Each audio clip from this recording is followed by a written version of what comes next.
Hi guys! Eto na naman ako.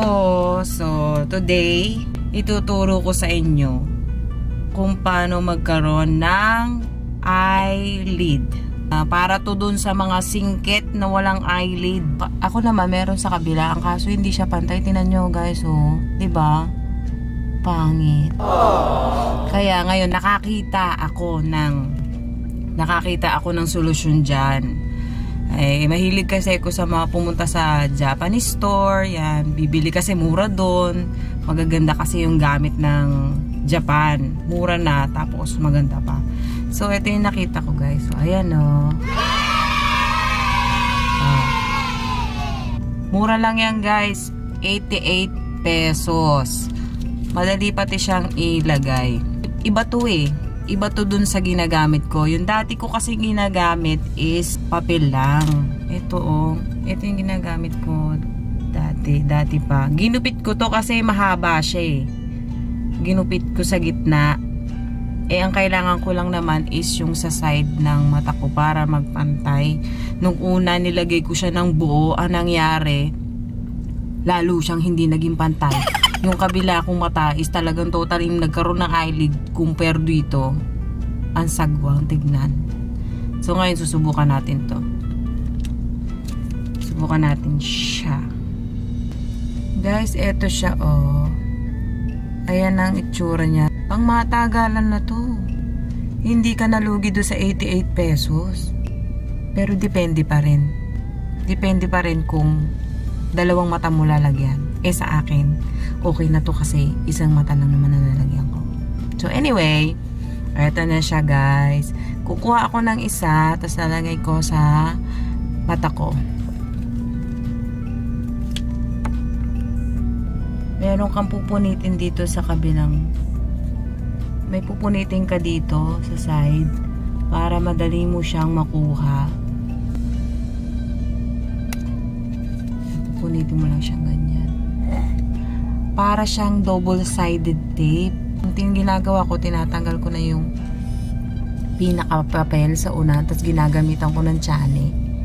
Ginagamitan ko ng tsane para hindi siya mahirap tanggalin.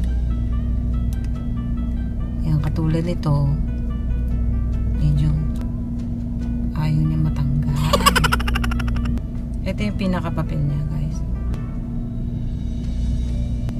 Tapos, eto na yung plastic. Ayan yung plastic. Parang tape. Ito na guys. Nalagay ko na sa gitnang. Kukuha lang ako ng isa. Iba to eh. Compared sa ginamit ko nung una. Kumbaga sa ano, gamay ko na yung isa. Sana maayos din siya pag nilagay. Ayan guys. Nakuha ko na siya. Oh. Ayan o. Para siyang tape. Ayan o. Diba? Ngayon, ilalagay ko na siya.